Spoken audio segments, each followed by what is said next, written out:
बिस्मिल्लाहिर्रहमानिर्रहीम, अस्सलाम वालेकुम। सच न्यूज़ पर आप देख रहे हैं प्रोग्राम न्यूज़ आर और मैं हूं आपके साथ काशिफ रजा। प्रोग्राम में सबसे पहले शामिल कर लेते हैं टॉप स्टोरीज। अफगानिस्तान में हुकूमत साजी के लिए अफगान तालिबान की अहम शख्सियात के साथ मुलाकातें। दूसरी तरफ अहमद शाह मसूद और अशरफ गनी हुकूमत के नायब सदर ने तालिबान के खिलाफ इत्तेहाद बनाने के लिए अमरीका से मदद मांग ली। अफगानिस्तान की बदलती सूरत हाल के पाकिस्तान और खित्ते पर असरात क्या होंगे? पाकिस्तान की सियासी क़यादत को फैसला साजी के लिए क्या हिकमत अमली अपनाना होगी? और पाकिस्तान के खिलाफ इंफॉर्मेशन वॉरफेयर का नया महाज खुल गया। पाकिस्तान को इस चैलेंज से निपटने के लिए क्या इकदाम उठाना होंगे? ऑलरेडी जी टॉप स्टोरीज आप जान चुके हैं। और अफगानिस्तान का मुस्तकबिल का लाहेअमल क्या होगा, अब ये सबसे बड़ा सवाल पैदा हो रहा है। इस पर सवालात उठ रहे हैं। तालिबान अब बदल चुके हैं। तालिबान अब वो तालिबान नहीं रहे जो उनके हवाले से हमेशा से तासुर दिया जाता था।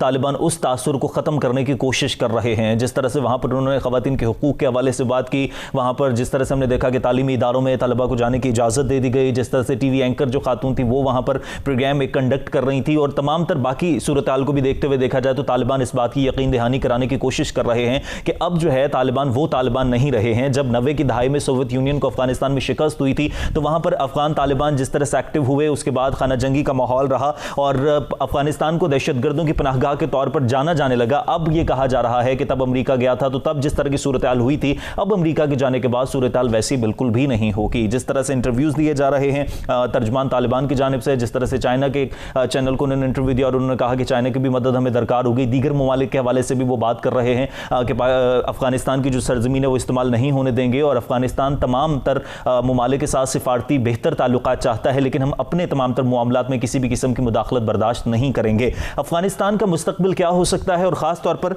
अफगानिस्तान के अंदर ही जो एक और नई जंग का आगाज़ होने जा रहा है, क्या वाकईतन ये जंग का आगाज़ होगा? अहमद मसूद ने तालिबान के खिलाफ जिस तरह से अमरीका से मदद मांग ली है, उन्होंने ये कहा है कि उनके पास तालिबान का मुकाबला करने के लिए मुअस्सर क़ुव्वत मौजूद है और उनकी मिलिशिया को अमरीका की जानिब से असलहा और बारूद फराहम करने की ज़रूरत है। अब इस पर हम बात करेंगे कि क्या वाकईतन एक नई जंग का आगाज़ होगा, और ख़ास तौर पर तालिबान ने जिस तरह से इलेक्शन ना होने की बात की है कि वहाँ पर इलेक्शन नहीं होंगे क्योंकि वहां पर किसी किस्म की कॉन्स्टिट्यूशन नहीं है, तो इस पर हम बात करेंगे। दूसरी तरफ अफगानिस्तान में हुकूमत साजी के लिए मुज़ाकरात का अमल शुरू हो गया है। अफगानिस्तान के सदर जो हैं हामिद करज़ई, साबिक चीफ एग्जीक्यूटिव अब्दुल्ला और साबिक वज़ीर आज़म गुलबदीन हिकमत यार ने तालिबान वफ़द के साथ मुलाकात भी की है और तालिबान जो रहनुमा है अनस हक़ानी, उन्होंने अब्दुल्ला और हामिद करज़ई से बैक वक्त मुलाकात की है। और साथ ही साथ दूसरी तरफ हम देख रहे हैं कि अमरीका के इनखला के बाद अमरीका की तरफ से भी अफगानिस्तान के हवाले से जिस तरह के स्टेटमेंट सामने आ रहे हैं कि अमरीका के जो बाइडन इंतज़ामिया ने काबुल पर तालिबान के कंट्रोल के बाद अमरीकी बैंक्स में मौजूद अफगान हुकूमत के जो 9 अरब 40 करोड़ डॉलर के ज़खायर हैं उनको मुंजमद कर दिया है। अब ये सारी सूरत हाल है। इस सारी सूरत हाल के बाद देखना यह है कि अफगानिस्तान में जो तब्दीली आ रही है उसके खित्ते पर क्या असरात मुरतब हो सकते हैं, अफगानिस्तान में अंदरूनी तौर पर क्या मुस्तकबिल हो सकता है और अफगानिस्तान में क्या किसी नई जंग का आगाज होने जा रहा है। क्योंकि वक्ती तौर पर तो हमें नजर आ रहा है कि अफगानिस्तान में सब कुछ बेहतरी की तरफ जा रहा है, लेकिन लग ये रहा है कि आने वाले वक्त में कुछ ना कुछ तब्दीली आ सकती है। तो हम इस सारी जरा सूरत हाल पर बात करेंगे। इस पर बात करने के लिए मुझे प्रोग्राम में वीडियो लिंक पर ताहिर खान साहब ने ज्वाइन किया है। खान साहब बहुत शुक्रिया आपके वक्त का। खान साहब, अफगानिस्तान में मुस्तकबिल का क्या लाहे अमल होगा, ये सबसे बड़ा सवाल है। आपकी एक्सपर्टीज भी है सारी सूरत हाल पर। आपको क्या लगता है कि अफगानिस्तान में मुस्तकबिल में क्या लाहे अमल हो सकता है, या होना चाहिए या होगा? बहुत शुक्रिया आपका। सबसे पहले तो तालिबान के जो लीडर्स हैं, अभी आपके प्रोग्राम से आधे मिनट पहले मैंने पूछा तो अक्सर अब काबुल की तरफ जा रहे हैं, काफ़ी सारे गए हैं और कुछ शायद अभी ना जाए। तो बहरहाल अभी इस वक्त तालिबान का जो बुनियादी जिस पे तवज्जो है वो यही है कि अपना जो रेट है उसको कैसे मजबूत किया जाए। कुछ कई इलाकों में ज़रा मसाइल भी आए थे, उसको कैसे दूर किया जाए। और हुकूमत साजी का मतलब है कि अभी एक बाज़ाब्ता मशवरे शुरू नहीं हुए उसके लिए, जो मेरी आखिर मालूमात हैं।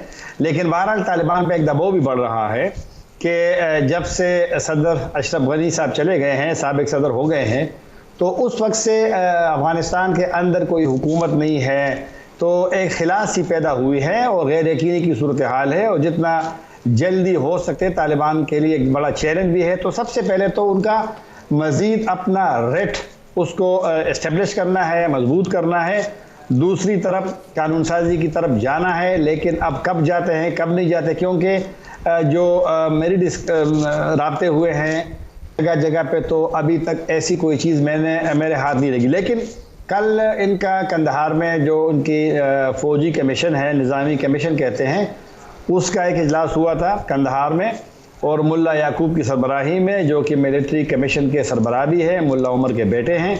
तो वो कमीशन के कुछ लोग फिर कल चले गए, क्योंकि काबिल की सिक्योरिटी अब इनके लिए बहुत बड़ा एक चैलेंज है, वहाँ पर अभी भी मसाइल है। तो एक तो ये, और ये जो आपने बात की थी ना, ये लीडरों से मुलाकात की और एक मुश्तरका हुकूमत की, मेरे ख्याल में ऐसा कोई चीज़ अभी नहीं है इस स्टेज पे। ये जो मुलाकातें हो रही है, ये तालिबान उनको यकीन दहानी करा रहे हैं कि उनको कोई ख़तरा नहीं है इस्लाम काबुल में वो बैठे हैं। दूसरा, कुछ तालिबान के कुछ मसलन पंशेर है, जो पंशेर सूबा है वो तालिबान के कंट्रोल में नहीं है। तो और अपोजिशन ने यही कहा है कि जी ये पंशेर में चूँकि बैठे हुए हैं अमरुल्लाह सालेह और अहमद शाह मसूद का बेटा, जिस तरह आपने जिक्र भी किया, तो वहाँ उनको एक बेस बनाना चाहते हैं मुस्तकबिल की मुज़ाहमत के लिए। तीसरा, आपके सवाल का हिस्सा, बल्कि आप जो इंट्रो दे रहे थे कि जंग शुरू होने, मेरा नहीं ख्याल कि जंग इतनी जल्दी शुरू हो जाएगी। इस वक्त तो जो तालिबान के मुखालिफिन हैं वो तो काफ़ी चले गए हैं मुल्क से बाहर, जो, और अमेरिका तो ये बेवकूफ़ी दोबारा नहीं करेगा। अमेरिका तो अफ़गानिस्तान से जान छुड़ाना चाहता था, अगर अहमद शाह मसूद के बेटे या कोई दीगर, तो अगर वो अपील भी करे। आपने सदर बाइडन का बयान सुना होगा, उसने तो मजम्मत की है अफगान लीडरशिप की कि उन्होंने वो लड़ाई नहीं लड़ सके तालिबान के ख़िलाफ़, और अपने फिर नेटो के सरबराह का बयान आप देखें, जो बाइडन के बयान के बाद उन्होंने भी मजम्मत की। तो जंग तो ख़त्म होने वाली है उनकी, अमरीकियों, तो वो कैसे वापस आ सकते हैं दोबारा? तो मेरा नहीं ख्याल कि अमरीका का तौबा होगा। तो तारिक खान साहब, जो अमरुल्लाह सालेह की तरफ से बयान आया है, उन्होंने कहा जी मैं नायब सदर नहीं हूं, तो उन्होंने ये जो नैरेटिव चेंज किया, ये क्या कहानी है? देखो ना, उसने कहा कि जो अफ़गानिस्तान का आईन है उसमें अगर सदर वफात पा जाते हैं, भाग जाते हैं, मुल्क से चले जाते हैं, या वो इस्तीफ़ा देते हैं, तो आईन के मुताबिक वहाँ पर दो नायब सदूर होते हैं, एक नायब सदर अव्वल और फिर दूसरा। तो ये नायब सदर अव्वल है अमरुल्लाह सालेह। तो उन्होंने कहा कि आईन के मुताबिक वो खुद ब खुद सदर बन गए हैं। लेकिन उसके बयान के बाद साबिक सदर साहब भी आ गए वो एक वीडियो में। अब यहाँ पर कानून जो है वो तो इस्तीफा तो नहीं दिया अशरफ गनी ने, वो चला तो गया है। उन्होंने कह दिया कि वो अगर ना जाते तो उनको मार पड़ जाती है, वो कत्ल हो जाते, जिस तरह के डॉक्टर नजीबुल्लाह को तालिबान ने कत्ल किया था जब तालिबान 1996 में काबुल में चले गए थे। तो 12 लोगों को उन्होंने यही तजवीज़ पे वो तावीज़ दलील पेश की है। तो इस वक्त तक तो एक लिहाज से कानूनी तौर पे तो वो सदर है, क्योंकि इस्तीफा देंगे तो फिर नहीं। जब इस तरह की सिचुएशन सामने आ रही है, बयानात सामने आ रहे हैं, और एकदम से अशरफ गनी जो हैं वो गायब हो गए थे, उनका कुछ पता नहीं था, फिर एकदम से उनका सोशल मीडिया पर नमूदार होना और खिताब करना सोशल मीडिया के जरिए, तो ये अफगानिस्तान की सूरत हाल पर फिर क्या असर डाल सकता है? असर ये डाल सकता है कि लोगों को मालूम ही नहीं था कि अशरफ गनी साहब कहाँ हैं, तो उनकी मजबूरी भी थी। फिर काफ़ी लोग जो उनके हामी थे, आप सोशल मीडिया अगर आज से 15 दिन पहले देखें और आज देखें, तो वो लोग साबिक सफ़ीर भी, उनके अपने सफ़ीर तो मजबूर हैं, लेकिन वो लोग जो उनके हामी थे वो या तो चुप हो गए हैं या वो सदर अशरफ गनी के साबिक सदर के ख़िलाफ़ हो गए हैं। और एक ट्रेंड भी चला है कि ख़यानत की है सदर ने, गद्दारी की है, किस्म का लफ्ज़ जो है अफ़गान ख़यानत कहते हैं कि उन्होंने वो की है। तो एक उन्होंने अपनी पोजीशन भी उसके वाज़ेह करनी थी और दलाइल भी देने थे उनके अपने, उससे आप इख्तिलाफ भी कर सकते हैं, क्योंकि उसने एक आजकल उनका एक क्लिप बड़ा मशहूर है कि वो जो अफ़गानिस्तान के एक लीडर थे अमानुल्लाह खान, कि अमानुल्लाह खान भाग गया था, पश्तो में कह रहे लेकिन मैं नहीं भागूंगा। हालांकि अमानुल्लाह खान के बारे में अफ़गानिस्तान में ज़्यादा लोग उनको बड़ा एहतराम वो देते हैं, क्योंकि वो आज़ादी में उनका बड़ा रोल था, बरतानियों के खिलाफ जो जंग में उनका रोल था, तो उनका बड़ा एहतराम किया जाता है। लेकिन उन्होंने उसका नाम ले करके, और वो वीडियो बहुत ज़्यादा, तो ख़ुद भी चले गए बाहर। अब अगर वो उसको जो जैसा भी नाम दे, तो बहरहाल इस वक्त उनकी मजबूरी थी कि आ जाए, लोगों को इत्मीनान दिलाए। ज़ाहिर बात है जो उनके हामी लोग हैं उनको एक हौसला तो मिला होगा कि वो जिंदा भी है, सेहतमंद भी है, और मतलब है कि वो उसने बल्कि ये भी कहा कि वो दोबारा जाएंगे। मेरा नहीं ख्याल कि वो इतना जल्दी दोबारा आ सकते हैं, क्योंकि किसी मुल्क में आप जब पनाह लेते हैं तो वो एक दिन की बात नहीं होती। उसके लिए काफ़ी सारे मशवरे होते हैं और इनकी मिसालें भी हैं। ये तो अलग अलग मामला है, इस पर भी एक बहस है, लेकिन साथ ही साथ ये जो दूसरी तरफ अभी आपने अमेरिका का भी जिक्र किया कि अमेरिका तो यहाँ से निकलना ही चाहता था, अमेरिका तो जाना चाहता था। अब अमेरिका जब चला गया है, अब यहाँ पर तालिबान बिल्कुल काबिज हैं काबुल में और अपने तरीके से तमाम तर चीज़ों को मामलात को लेकर चलने की कोशिश कर रहे हैं। तो जो आलमी मालियाती इदारा है उसने भी जो तमाम तर फंड्स हैं, जो इमदाद है, वो रोक दिया है। दूसरी तरफ जो अफगानिस्तान के तमाम तर अकाउंट्स थे वो भी मुंजमद कर दिए गए हैं, बाइडेन ने भी ये बात की। तो ये अकाउंट्स क्यों मुंजमद किए जा रहे हैं, फंड्स क्यों रोके जा रहे हैं? फिर उसमें यह हो गया ना कि उनके पास एक कानूनी जवाब तो बन गया है ना कि हुकूमत नहीं रही, तो उनके जो मुआहदे हुए होंगे पुरानी हुकूमत से हुए होंगे और गो की रियासत से मुआहदे होते हैं, लेकिन इस वक्त तो कोई हुकूमत ही नहीं है, तो पैसा वो रसाई किसको दे सकते हैं? तालिबान की ने अभी हुकूमत नहीं बनाई, तालिबान हुकूमत बनाएंगे भी तो फिर मालूम होगा कि उनको तस्लीम कौन करता है और तो कानूनी उसकी हैसियत क्या होगी। तो पैसा तो वहां है लेकिन पैसा तो रियासत अफगानिस्तान का है। अमेरिका ये प्रेशर टैक्टिक्स के तौर पर तो ये सब कुछ नहीं कर रहा कि मुकम्मल तौर पर सेफ एग्जिट कर सके, उसके बाद फिर तमाम तरह अकाउंट्स जो मुंजमद हैं वो भी खोल दिए जाएंगे और फंड्स की भी बहाली हो जाएगी।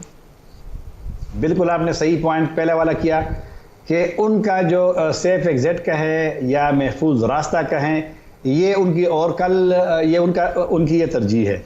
Okay, thank you very much. Tahir Khan साहब हमारे साथ मौजूद थे, अफगानिस्तान के मुस्तकबिल के लाहे अमल के हवाले से तफसील से बात कर रहे थे, पाकिस्तान के हवाले से भी बात कर रहे थे कि बदइतमादी पैदा नहीं होनी चाहिए और तालिबान जिस तरीके से चल रहे हैं, तालिबान कोशिश कर रहे हैं कि तमाम दीगर ममालिक के साथ भी एतमाद का रिश्ता कायम हो सके और अमरीका एक सेफ एग्जिट चाहता है, इस वजह से ये तमाम तर सूरत हाल बनाने की कोशिश कर रहा है। ब्रेक लेते हैं, ब्रेक के बाद वापस आएंगे, पाकिस्तान के हवाले से बात करेंगे कि पाकिस्तान अंदरूनी तौर पर इस सारी सूरत हाल में पाकिस्तान का बड़ा किरदार रहा है, लेकिन अब जो पाकिस्तान की तरफ से तमाम तर चीज़ें चल रही हैं, जिस तरह का नैरेटिव आना चाहिए, नहीं आना चाहिए, ऑल पार्टीज कॉन्फ्रेंस होनी चाहिए, असेंबली पर इस मामले पर बात होनी चाहिए, इस सारी सूरत-हाल पर हम बात करेंगे एक ब्रेक के बाद। देखते रहिए न्यूज़ आर। ऑलराइट जी, वेलकम बैक। ब्रेक के बाद वापस आने का शुक्रिया। अफगानिस्तान में जो सूरत-हाल तब्दील हो रही है उसके पाकिस्तान पर भी गहरे असरात मुरतब हो सकते हैं, क्योंकि अफगानिस्तान का अमन पाकिस्तान के अमन से जुड़ा है और तमाम तर जो मुज़ाकरात का सिलसिला जारी रहा उसमें पाकिस्तान का बड़ा अहम किरदार रहा है। अब जिस तरह से तालिबान वहां पर काबिज हुए हैं, तालिबान ये बात कर रहे हैं कि इलेक्शन तो मुमकिन नहीं है क्योंकि जब तक नया आइन नहीं आता तब तक इलेक्शन नहीं हो सकते, लेकिन साथ ही साथ सूरत-हाल कुछ और तब्दील भी हो रही है। दुनिया इस चीज़ को एक्सेप्ट नहीं कर पा रही है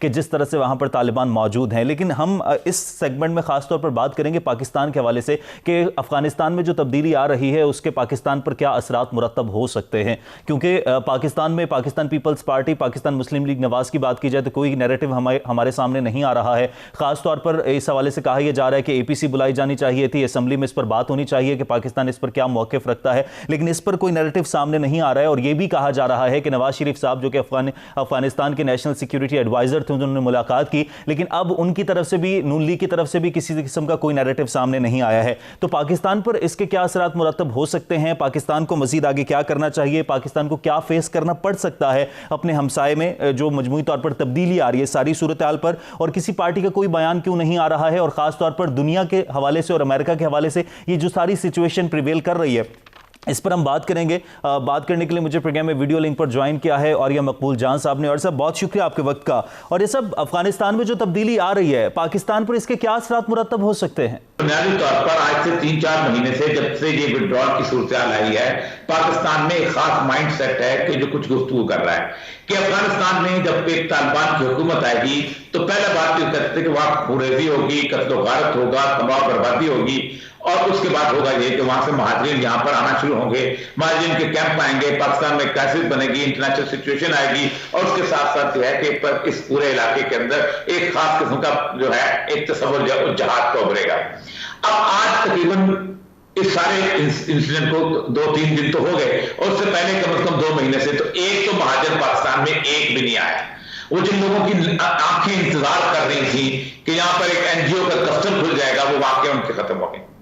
काबुल में दुनिया में इससे बड़ा पुरअमन किस्म की एंट्रेंस है दुनिया में, ना सेकंड वर्ल्ड वॉर में हुई, ना फर्स्ट वर्ल्ड वॉर में हुई, ना वियतनाम में हुई, ना किसी और जगह हुई। इससे बड़ी पीसफुल एंट्री, पीसफुल सरेंडर कहीं नहीं हुआ। जलालाबाद देख लें, पूरे पाकिस्तान में देख लें।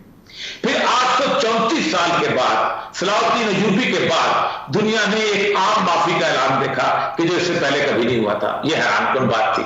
तो तमाम ग्रुप्स जो थे, तमाम सोशल लाइफ, तमाम कमर्शियल लाइफ वहां पर मुकम्मल तौर पर मुनज़्ज़म हो चुकी है।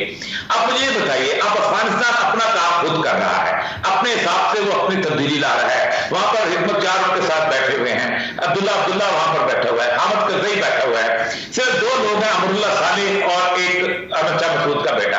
उन दोनों को भी पता है कि पंजशेर वैली के साथ अगर ताजिकिस्तान का बॉर्डर हमारे कंट्रोल में नहीं है तो हमारी हैसियत एक हिरन की तरह है जिसको जब चाहेंगे पकड़ लेंगे, क्योंकि भारत तो आसान है, वो भी अपनी हैसियत पर अब वो कर रहे हैं। हमारे दिल में पता नहीं क्यों एक उठ रहा है कि पता नहीं वहां क्या हो रहा है, हमारे यहाँ क्या हो जाएगा। आप मुझे बताइए, 3 महीने से वहां जंग चल रही है, आपके पास एक बंदा आया, आपके पास एक असरात मतलब हुए, आपके यहाँ एक किस्म की कुछ सूरत पैदा हुई, लेकिन नहीं, तजिया करना है और करते चले जा रहे हैं।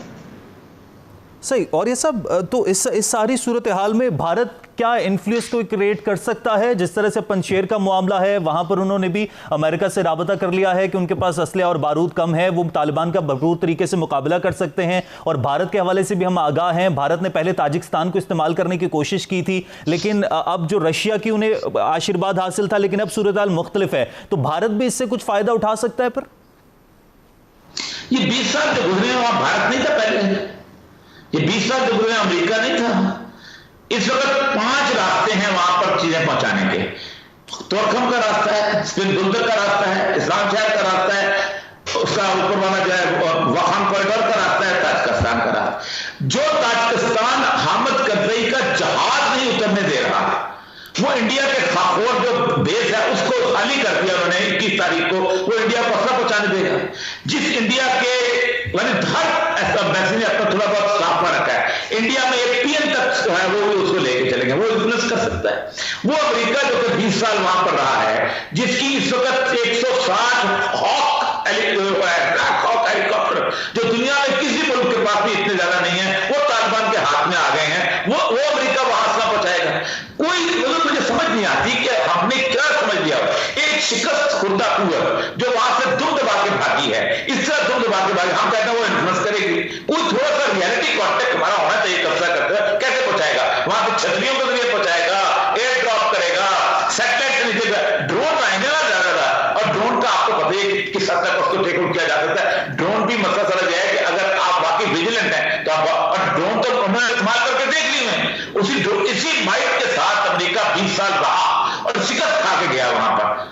तो इसका मतलब है फिर अफगानिस्तान में तालिबान की जो वापसी है वो पाकिस्तान के भी मफाद में है, और तालिबान जो इंप्रेशन चेंज करने की कोशिश कर रहे हैं 90 की दहाई के बाद जो उनका एक तासुर आया था, वो तासुर अब तब्दील होगा और पाकिस्तान के मफाद में भी है सब कुछ। देखिए 90 की दहाई में भी उनका आना भी पाकिस्तान के हक में बहुत बेहतर था। अहमद शाह मसूद जो है जब 1996 में काबुल में दाखिल हुए हैं तो उसने दुशंबे में अपने इंडियन सफीर को बुलाया था। तो ये ओपन होगी बातें, तो इंडियन सफीर के सामने उसने बैठ के अपनी पगड़ी उतारी और कहा ये सर जितना इलाका में अगर मुझे मिल जाए तो तालिबान के खिलाफ जंग लड़ूंगा, मेरी मदद करो। तो इंडियन सफीर ने मुझे कहा था हम तो आपकी मदद करेंगे तो हमें क्या फायदा होगा। तो उसने कहा था तालिबान से लड़ना तो पाकिस्तान से लड़ना है। तो फिर इंडिया ने उसको $7 मिलियन का एक बहुत बड़ा अस्पताल बना के दिया था, 10 हेलीकॉप्टर दिए थे और वो पंजशेर की वैली में लड़ता रहा। इसका मतलब यह है कि उस वक्त भी तालिबान जो थे वो समझे जाते थे कि पाकिस्तान है। आज भी तालिबान किसी न किसी हद तक तालिबान पाकिस्तान के साथ हैं, लेकिन हर मुल्क की अपनी आजादी है। तालिबान को सूबा सिंध या पंजाब में समझें, वो मुल्क है, अफगानिस्तान है पूरे का पूरा। ठीक है, बहुत शुक्रिया। और मकबूल जान साहब हमारे साथ प्रोग्राम में मौजूद थे, तमाम तर सूरत पर बात कर रहे थे। अफगानिस्तान में जो सिचुएशन प्रिवेल कर रही है और पाकिस्तान पर इसके असरात मुरतब हो सकते हैं, लेकिन साथ ही साथ दुनिया को इसे एक्सेप्ट भी करना पड़ेगा और पाकिस्तान के मफाद में है। यकीनी तौर पर अफगानिस्तान के हवाले से जिस तरह से तालिबान ये नैरेटिव दे रहे हैं कि अफगानिस्तान की सरजमीन किसी भी मुल्क के खिलाफ इस्तेमाल नहीं होने दी जाएगी, किसी के भी खिलाफ इस्तेमाल नहीं होने दी जाएगी, तो यकीनी तौर पर पाकिस्तान के भी मफाद में है। अंदरूनी तौर पर पाकिस्तान के जो तमाम तर मामला चल रहे हैं इस पर APC बुलानी चाहिए, नहीं बुलानी चाहिए, एक अलग बहस ऐसा, इस पर भी बात चल रही है। ब्रेक लेते हैं, ब्रेक बाद वापस आएंगे। इस सारी सूरत हाल पर पाकिस्तान के खिलाफ भी एक प्रोपेगेंडा किया जा रहा है, खासतौर पर अफगानिस्तान के तमाम तर मामलों में पाकिस्तान का बड़ा अहम किरदार रहा है। उसके बावजूद कुछ ऐसे दुश्मन अनासिर हैं जो पाकिस्तान के खिलाफ प्रोपेगेंडा करने की कोशिश कर रहे हैं, खासतौर पर सोशल मीडिया पर जिस तरह से पाकिस्तान के हवाले से डिफरेंट नैरेटिव सामने आ रहे हैं। इस सारी सूरत हाल पर हम बात करेंगे एक ब्रेक के बाद। देखते रहिए न्यूज़ आर। ऑलराइट जी, वेलकम बैक। ब्रेक के बाद वापस आने का शुक्रिया। तमाम तर अफगानिस्तान की सूरत हाल के हवाले से हम बात कर रहे हैं। ब्रेक से पहले हम लोगों ने पाकिस्तान के किरदार की बात की, पाकिस्तान पर क्या असरात हो सकते हैं इस पर बात की। उससे पहले हम अफगानिस्तान के मुस्तकबिल की बात कर रहे थे, लेकिन इसमें एक और अहम पहलू को डिस्कस करना भी बहुत ज़्यादा ज़रूरी है कि पाकिस्तान ने जितना भी अहम किरदार अदा किया है, अब वो प्रोपेगेंडे की नज़र हो रहा है। पाकिस्तान का जो मुस्बत किरदार है वो प्रोपेगेंडे की नज़र हो रहा है। अगर हम थोड़ा सा पीछे चले जाएं तो जो कॉन्फ्रेंस हुई थी जहां पर खान साहब भी मौजूद थे, वहां पर भी पाकिस्तान के हवाले से बात की गई तो खान साहब ने जवाब दिया था। इसके बाद भी अफगानिस्तान के हवाले से जो अफगानिस्तान की हुकूमत में उस वक्त के लोग मौजूद थे वो पाकिस्तान के हवाले से इस तरह के बयान देते रहे कि पाकिस्तान अब तक जो मुस्बत किरदार अदा करता रहा वो प्रोपेगेंडे की नज़र होता हमें नजर आया। और अब बाकायदा तौर पर सोशल मीडिया पर जिस तरह से बात हो रही है और खासतौर पर पाकिस्तान के अंदर हम देख रहे हैं कि मुख्तलिफ जमातों की तरफ से कोई बयान बेहतर तरीके से सामने नहीं आ रहा है, तो वो भी एक नेगेटिव पहलू पाकिस्तान की तरफ से जा रहा है। तो पाकिस्तान ने अब तक जो मुस्बत किरदार अदा किया है उस पर प्रोपेगेंडा क्यों किया जा रहा है, पाकिस्तान मजीद जो किरदार अदा करेगा उसके क्या असरात मुरतब हो सकते हैं, और खासतौर पर भारत जो कि हमेशा से ये चाहता था कि अफगानिस्तान में किसी तौर पर भी अमन ना आए, अब भारत का कोई किरदार नहीं है अफगानिस्तान में। और खासतौर पर तालिबान की तरफ से जिस तरह से हमने देखा कि बयान सामने आया उनके तर्जुमान की तरफ से कि अफगानिस्तान की जमीन किसी के खिलाफ इस्तेमाल नहीं होने दी जाएगी, तो उसके बाद भारत को वो किसी भी खाते में कंसीडर नहीं कर रहे हैं। तो अब भारत ये तमाम तर कोशिश कर रहा है, भारतीय एजेंसीज ने पाकिस्तान के तालीमी इदारों तक रसाई जो हासिल की उसकी कहानी भी हमारे सामने आ रही है। खासतौर पर हाइब्रिड वॉर और पाकिस्तान मुखालिफ प्रोपेगेंडे का तोड़ किस तरह से मुमकिन है, इस सारी सूरत हाल पर हम बात करेंगे। माजिद खान साहब एक्सपर्ट हैं, मुझे ज्वाइन कर चुके हैं प्रोग्राम में वीडियो लिंक पर। माजिद साहब बहुत शुक्रिया आपके वक्त का। माजिद साहब, पाकिस्तान ने बड़ा अहम किरदार अदा किया आगाज से लेकर इख्तिताम तक। अभी इख्तिताम हुआ नहीं है, अभी आगे और बहुत सारे पहलू हैं जो सामने आएंगे, लेकिन अभी तक भी पाकिस्तान का बड़ा अहम किरदार रहा है। लेकिन हम देख रहे हैं कि पाकिस्तान का जितना भी मुस्बत किरदार था वो प्रोपेगेंडे की नजर होता नजर आ रहा है। ऐसा क्यों? देखिए कश्यप, इसको ना आपको पीछे पस मंजर में जाना पड़ेगा। पिछले 20 साल से उन्होंने इन्वेस्टमेंट की है, इंडिया ने बहुत बड़ी इन्वेस्टमेंट उन्होंने मीडिया के ऊपर की। शायद आपके लिए में हो कि पिछले खास तौर 2005 के बाद से इंडिया ने कोई ऐसा जर्नलिस्ट नहीं था जो कोई ऐसा जर्नलिस्ट था अफगानिस्तान का जिसको इंडिया ने शॉर्ट ट्रिप के ऊपर या लॉन्ग ट्रिप के ऊपर एक फेलोशिप कोर्स के तहत या किसी स्कॉलरशिप के तहत उनको इंडिया लेके ना गया, उनको इन्वेस्ट किया, उनको ट्रेन किया, उनको पेनिट्रेट किया, उनको हमारे खिलाफ बाकायदा इस्तेमाल किया। उन्होंने वहाँ चैनल्स खोले, उन्होंने इन्वेस्ट किया, उनके हर ड्रामे में 2005 के बाद आप देखते जाएँ, काफ़ी स्टडी हो चुके हैं उसके ऊपर। कोई ऐसा ड्रामा नहीं है, कोई ऐसा फिल्म नहीं है, ऐड नहीं है, गाना नहीं है जिसके में उसमें दुश्मन को पाकिस्तान ने दिखाया गया। उसका ये होगा यूनानिमसली पाकिस्तान एक दुश्मन बन गया अफगानिस्तान के लोग। हम अपनी जो अचीवमेंट्स हैं वो बयान नहीं कर पा रहे, ठीक है। वो यार बैक फुट पे खेल रहे हैं, डिफेंसिव होकर खेल रहे हैं। वाई वो यार डिफेंसिव है, उसका नुकसान क्या हुआ? 2011 में पाकिस्तान की जो एक्सपोर्ट थी अफगानिस्तान को 2.7 बिलियन डॉलर थी। जब हम एक दुश्मन पोर्ट्रे हो गए, हमारी तो नफरत शुरू हो गई और इंडिया ने वहां स्केप कर लिया। इस टाइम हमारी जो वहाँ पे एक्सपोर्ट जो है वो 800 मिलियन डॉलर है, 0.8 बिलियन डॉलर। माजिद, इस पे एक और चीज़ भी है। अगर हम भारतीय एजेंसीज की बात करें तो जिस तरह से हमारे सामने भारत के तमाम तर प्रोपेगेंडा सामने भी आए थे, इससे पहले भी रिपोर्ट्स हमारे सामने रहीं, लेकिन अब जिस तरह से ये सुनने को मिल रहा है कि भारत की जो खुफिया एजेंसियां हैं वो पाकिस्तान के जो एजुकेशनल इंस्टीट्यूट्स हैं उनको अप्रोच करने की भी कोशिश कर रही हैं, तो ये कहानी भी तो सामने आ रही है। मैं आपको छोटी सी मिसाल, कुछ दिन पहले की मैं जब मेरी पीएचडी कंप्लीट हुई तो मुझे मेरे प्रोफेसर ने मुझे ईमेल भेजी कि यार एक स्कॉलरशिप मिल रही है बड़ी ज़बरदस्त, कोई सैयद कोई शाह के नाम से, इकबाल किस तरह के नाम की स्कॉलरशिप थी, यहाँ की अमेरिकन की टॉप की यूनिवर्सिटी है, उसका नाम मैं भूल रहा हूँ, नाम सॉरी बोल रहा हूँ, यूनिवर्सिटी का, उस यूनिवर्सिटी की स्कॉलरशिप थी। यूनिवर्सिटी थी हमें मिलना था $24,000 6 महीनों का। उसमें जो नए फ्रेश पीएचडीज हैं जो मीडिया रेलिवेंट हैं उनको जो एकेडमिक से भी रिलेट कर, ये 2 शर्तें थी। अच्छा, वो स्कॉलरशिप स्पॉन्सर कौन कर रहा था? Mittal group, Indian Mittal group को स्पॉन्सर कर रहा था। पाकिस्तानी एजुकेशन के जो फ्रेश पीएचडीज हैं उनको इन्वेस्ट कर रहा है, अमेरिका में 6 महीने की फेलोशिप दे रहा है, $24,000 दे रहा है। आप ये बताएं क्यों दे रहा है? वाई? वो आपके आपको डीपली आप पेनिट्रेट कर रहे हैं और वो से हमारे प्रोफेसर वहां से पढ़ के स्कॉलरशिप लेकर आ चुके हैं और वो यहाँ यूनिवर्सिटी में पढ़ा रहे हैं। सही। तो माजिद, इस सारे चैलेंजेस से निपटने के लिए पाकिस्तान को क्या इकदाम उठाने होंगे? देखिए सबसे पहले हमें लोगों की जो नॉलेज है वो लोगों का मेंटल लेवल वो अपग्रेड करना है। खासतौर हमारे जर्नलिस्ट का, हमारे एजुकेशन के लेक्चरर्स का, जितनी हमारी जो एजुकेशन क्लास है हमारी, कम से कम 15 साल से ऊपर जितने बच्चे हमारे, सोशल मीडिया के जरिए, नेशनल मीडिया के जरिए, लाइब्रेरी के जरिए पहले हमें इनको एजुकेट करना चाहिए। What is propaganda, what is psychological warfare, what is image warfare, कैसे लड़ी जाती है। क्योंकि हमने देखा है कि लोग दुश्मन के प्रोपेगेंडे में स्विंग हो जाते हैं। आप जो उसकी जो फॉर्चून रिपोर्ट पेश की थी, उस रिपोर्ट का आप उसका मकसद यही है कि लोग दुश्मन के प्रोपेगेंडे में, हमने उसको रीट्वीट किया, हम उसी को फॉलो में चले गए। हमने पहले समझना है कि इमेज कंस्ट्रक्शन क्या होती है, इमेज वॉरफेयर, साइकोलॉजिकल वॉरफेयर कैसे लड़ी जाती है, क्या क्या टूल्स होते हैं, ब्रांडिंग कैसे की जाती है। जब दुश्मन हमारे खिलाफ प्रोपेगेंडा करता है, हमारे सोर्स को अपना सोर्स बना के प्रोजेक्ट करता है ब्लैक प्रोपेगेंडा के तहत, हम किस तरह उसको एक्सेप्ट कर लेते हैं, उसको मानते हैं, उसको कोड करके आगे चला रहे होते हैं, उसको रीशेयर कर रहे होते हैं।